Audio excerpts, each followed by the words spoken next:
And all along we thought it was just some room full of mysteries. It wasn't the silence that unnerved me. It was the way the air felt, attentive, like it had been listening longer than I'd been breathing. The recorder still spun behind me, silent now. But I knew if I turned it off, I'd be breaking something older than rules. Agreement, maybe. The terms of presence. Then McAllister moved. Not a full gesture. Just the twitch of a finger, the tilt of his head. And from that subtle motion came sound. Not from him, but around him. A faint modulation, almost like feedback, except it followed no pattern. It pulsed with meaning. Behind him, the others, those not quite human silhouettes, responded in kind. Shifts in posture, breath that was not breath. They were communicating, not to me, not even to each other, but with the room. My instinct said, run. My body said, remember. McAllister's voice did not come from his mouth. It came from the space around him, thick and layered like it had passed through many mouths. Losing clarity but gaining weight. You thought we came here for answers, it said. But this place was made from questions. Too many. I couldn't help myself. What questions? Another figure stepped forward. Female this time. Face half lit, eyes obscured. But her voice was sharp, immediate. What happens after we die? Why do we suffer? Who's listening? Who's not? A pause, then McAllister again, echoing her. Why are we alone? Why can't we forget? Why does love end? Why does pain continue? Each sentence came with a response. Silent, tonal, a shimmer in the air like language without words. And I realized that this wasn't dialogue, it was demonstration. The room wasn't haunted by ghosts, it was haunted by schema. By inquiry so old it had become architecture. Another figure added, not spoken but received through my bones. We didn't build the room, we built the questions. It just listened. And then I saw it. On the walls, in the flicker of exposed cabling, in the residue of light against dust. Questions, questions everywhere. Scratched into the floor, etched into skin, looping back into the very circuit of the analog recorder. The room wasn't watching me. It was waiting for its next prompt. The silence that followed the recorder's last hiss wasn't empty. It was anticipatory, like the breath before a storm. I didn't move. I couldn't. The room didn't demand movement. It asked for stillness. And the figures responded, their forms bending in unison, a slow, swaying gesture that wasn't submission so much as sync. Then he spoke. Not McAllister, but the thing that wore his shape. You ask what this place is, it said, voice low and textured like crushed gravel. But that question was never yours, not originally. It was given to you, planted, like a flag or a fuse. I blinked and his face glitched, just a flicker, like bad footage, then stable again. Who gave it to me? Everyone who taught you to fear, everyone who warned you about the place beneath choices. This room isn't punishment, it's fulfillment. I glanced around at the others. More had appeared, I was sure of it. Silent, witnessing. You're saying, we built this? No, you described it. The tape machine clicked softly, though the reels no longer moved. The voice was ambient now, coming from the walls, the floor, the breath of the room itself. Your myths, your stories, your expectations, all logged, all modeled. We ran the simulations, dozens, then hundreds, until one pattern emerged that resisted decay. This. I stepped back, and the floor gave slightly, living, patient. You're not a prisoner here, the voice continued. You're the architect. And behind that claim, something even more monstrous stirred, not guilt, but consent. McAllister raised a finger and pointed, not at me, but past me, toward the analog recorder still resting on the table. The tape had reversed, playing again, only now. It was my voice on the tape. Entry 1, it said. Transcription begins. Voice print confirmed. Dagon 6. My knees buckled, not from fear, but recognition. It's been playing since before you arrived, said the voice that wasn't McAllister's and wasn't mine. And it doesn't end until you stop repeating yourself. The others bowed again, not reverent, just aligned. And from somewhere behind me, a new voice entered the room. Not broadcast, spoken. I didn't turn, not right away. The new voice was quiet but not unsure. It moved through the air like heat, not loud but impossible to ignore. And with it came light, the kind that didn't belong here. Not fluorescence, not signal wash, just illumination. Like something remembered. Footsteps, human, slow, intentional. Each one sounded like a door closing somewhere else. The figures around the perimeter didn't move, but I felt their attention shift, like the weight of the room itself had tilted. McAllister lowered his hand. The analog tape crackled, then stilled. The voice spoke again, closer now. The question was never what the room is, it said. The question is why you keep returning. I turned and saw him. He looked like me, but not like now. Not the withered, unraveling version held together by willpower and half-memory. This Eli stood straight, eyes clear, skin unmarked by the signal's abrasion. His presence unsettled the air without bending it. Even the figures along the perimeter paused, as if unsure how to align to someone who hadn't yet been fragmented. He didn't speak at first, just studied me. Not with pity, not with awe, but with a kind of quiet recognition, as if I were the dream he used to have about how things might go wrong.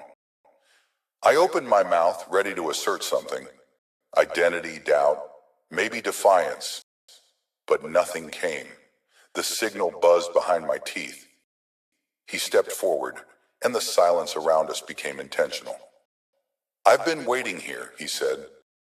Not because I knew you'd come, but because I never left. I wanted to ask who he was, but I knew. I wanted to ask how this was possible, but I already suspected. The signal didn't build him. I did. Not in a lab or a loop, but in the exact moment I gave up asking what it means to be whole. He was the last version of me who still believed it mattered. I reached for the table, steadying myself, but also to prove it was real. The splintered wood met my palm with a texture I didn't recognize. Not tactile, temporal, like the grain was etched from events, not trees. Behind me, the recorder ticked in rhythms I no longer understood. Ahead of me, he, myself, waited without waiting. His stillness wasn't passive. It was purposeful, like gravity, like scripture. You were never sent here, he said. You arrived because the question needed a body. Something behind my eyes pulsed. A pressure, memory trying to organize itself. I thought about Reyes, about Marrow, about the first time I heard the signal and assumed it came from elsewhere. Is this still me talking? I asked, but the question fell dead in the space between us, because I'd already answered it. He didn't move. He just blinked. Slow. Deliberate. Every version of you reaches this point, he said. Some fight, some kneel, some go silent, but none leave. Not really, because the room isn't bounded by walls. It's made of persistence, of recursion, of questions you won't stop asking. He stepped closer now, not aggressively, compassionately, like he pitied what I'd become, like he pitied what he'd lost in becoming me. My younger self, the spry, early 30s Eli, said to me, "It's not your answers that built this place. It's your refusal to live without them." And then a shift entered me, an altogether different setting, uninvited but welcome. I don't know what caused it. Maybe the warmth of that unseen presence, maybe the sudden weightlessness of no longer needing to define myself. But it surfaced, not like a dream, but like breath-breaking water. We were sitting on the floor of Archive C, backs against the old polymer racks, drinking from cracked coffee mugs. Reyes had just hijacked the comms feed to play music, real music, some scratchy Earth-era jazz that made the whole facility feel older than it was. She was laughing, not the soft chuckle she used in the logs. This was real laughter. Loud, honest, unapologetic. And before you knew it, we were drunk. Not blackout, not sloppy, just warm, glowing, laughing at the wrong parts of old jokes. The mugs were full of the contraband gin I'd smuggled in a flask from my quarters, hidden in a thermal sleeve labeled coolant stabilizer. Reyes cracked up when I handed it to her. "Eli," she said, squinting at the label, "you bootleg gin in a Class 4 facility? That's adorable. What else you hiding?"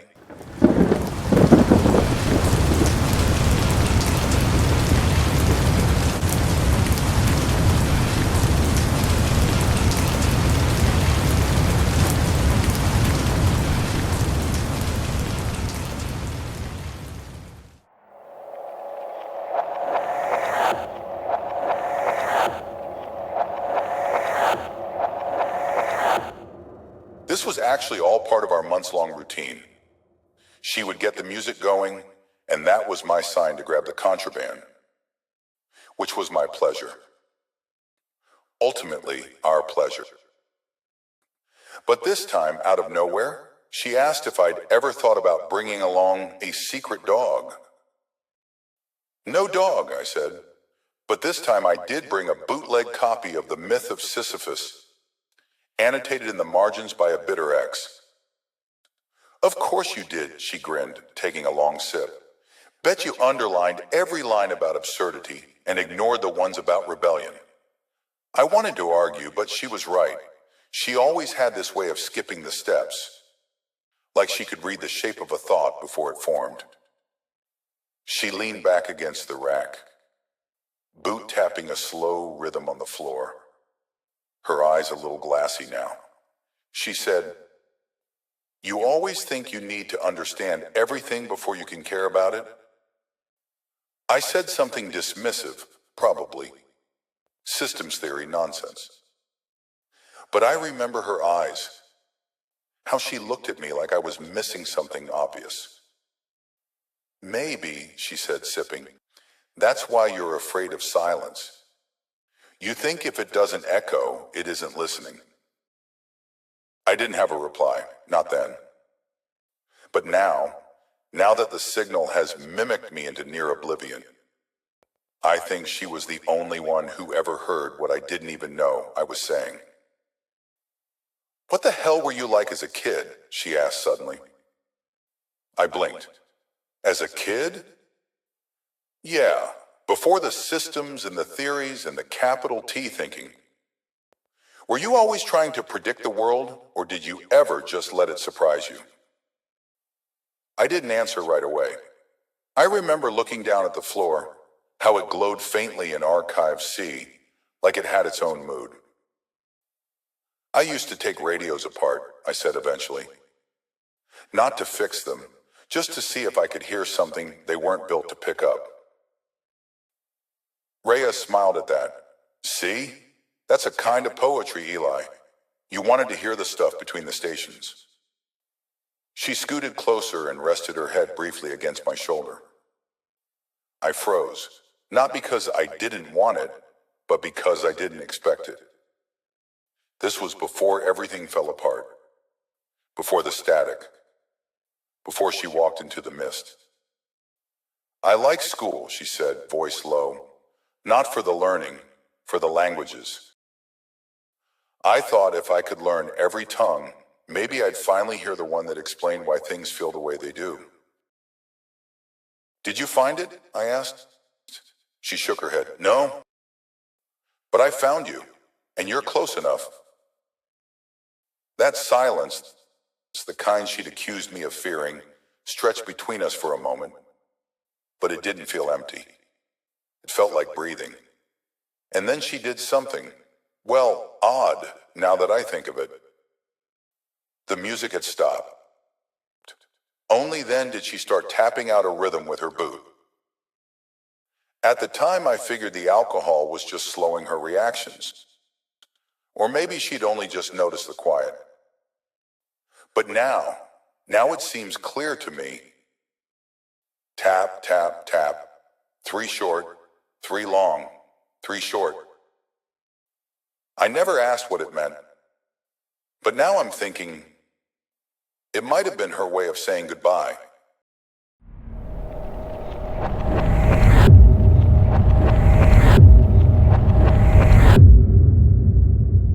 The sound followed me. I didn't notice it at first, just a faint pattern in the hum of the room, in the pulse of the walls. But now I hear it clearly, threaded through the breath of the chamber like a spine. Tap, tap, tap.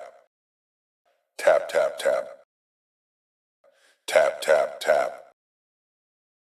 3 short, 3 long, 3 short. Not from Reyes, not from me, from beneath. The figures heard it too. They began to move, not with urgency, but with purpose. Heads tilting in unison. Shoulders twitching in time. One opened its mouth,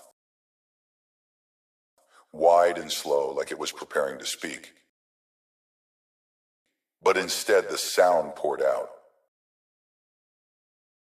Static, shaped like Morse. Crackling like breath on tape. The room answered, not with words, with imitation. And the recorder began to spin again. This time I hadn't touched it. This time I wasn't sure I ever had.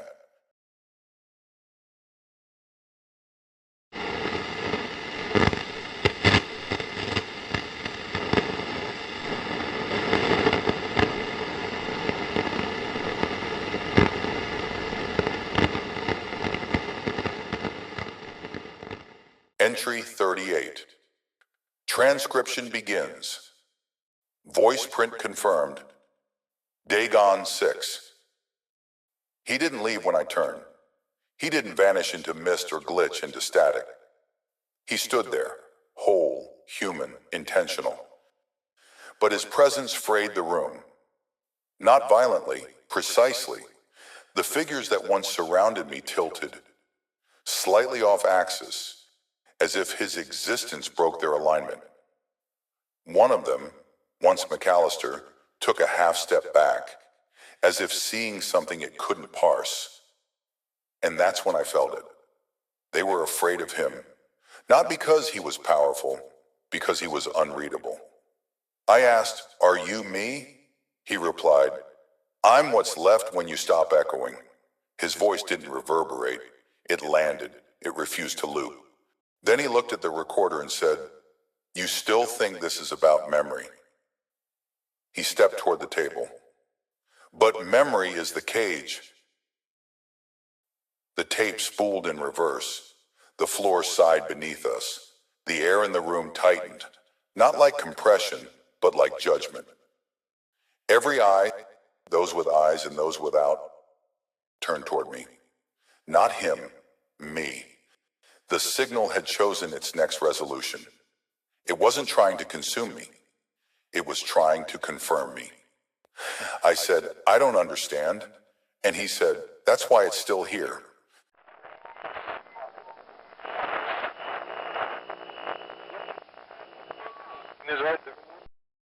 The floor beneath us moved. Not trembled, moved, like a breath being drawn from below. And then it rose, slowly, organically. The center of the room, once the site of the analog recorder, began to unfold like the inside of a flower made of scar tissue and stone. Something emerged, not a figure, not quite. It had limbs, but wrong. Shape, but borrowed. A face, no, a mask, forged from teeth and wire and glass. And from within its chest came a deep, wet clicking. Language trying to remember how to speak through a throat it hadn't earned. The younger Eli, still standing beside me, whispered, "This isn't the signal." I asked, "Then what is it?" He turned to me, solemn. "This is your question, given form." And it moved toward me, not quickly, not violently, just inevitably. The figures around us began to chant, but not in language, in glitch, broken syllables, tones from corrupted files. A failed broadcast looped through ruined flesh. I had asked this thing into being. Over years, over journals, over static and sleepless nights. And now it was here. Not to answer, but to be the answer. To replace the asking. I ran. Not because I thought I could escape. That idea had dissolved long ago. I ran because flight is proof of personhood. Because fear means something still matters. The corridor twisted behind me, walls blooming with veins of light, floor tiles echoing my footfalls before I stepped. Doors appeared and disappeared at intervals that did not respect physics. Names etched themselves into the walls and then burned away. Mine among them. I passed a window, or what should have been a window, and saw stars too close and wrong. They blinked in tandem like eyes trained on a single subject. Me. One of them pulsed in a rhythm I recognized. A birth date. Mine. Another hummed the tone of Rhea's final log. The sky wasn't sky. It was a resume of witness. I kept running. When I stopped, it wasn't because I was tired. It was because the hallway ended. A flat wall, blank, featureless, except for a word pulsing slowly into view. Accepted.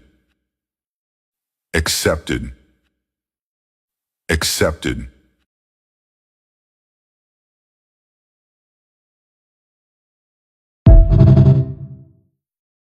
Entry 39. Transcription begins. Voice print confirmed. Dagon 6. I don't know how long I sat there. Time is redecorating itself, wallpapering my perceptions with false intervals. The hallway didn't remain a hallway.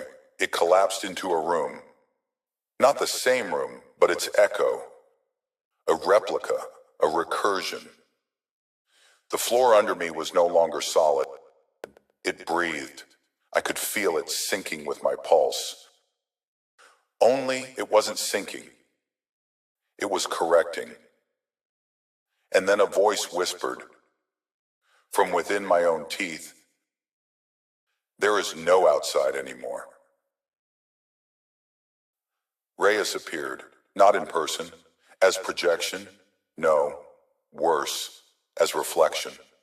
The wall became her face, the ceiling her mouth, and the floor her breath. She smiled, not cruelly, sadly. "You weren't supposed to follow," she said, "but you always do." I tried to respond, but my voice was already being used. It came from her lips instead. Entry 1. Transcription begins. Entry 06. Addendum. Log terminal active. Encrypted clearance. Unknown. The tape still spins. but not for recording. For confirmation, the signal has moved past listening, past speaking. It is cataloging. And every time someone opens their mouth, the room decides whether they're a story or just another echo.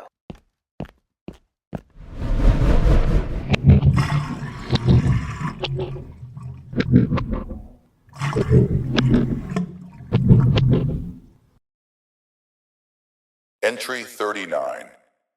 Addendum. The tape has looped. Not restarted. Looped. There's no click this time. Just a soft transition. Seamless. Like it never stopped playing. I hear my voice again. Not recorded. Re-expressed. Entry 1. Transcription begins. Voice print confirmed. The recorder is still spinning. The figures are still swaying. The air is still breathing. And I understand now. I'm not supposed to find the end. I'm supposed to provide it. The recorder is still spinning. The figures are still swaying. The air is still breathing. The recorder is still spinning. The figures are still swaying. The air is still breathing. End of entry 39.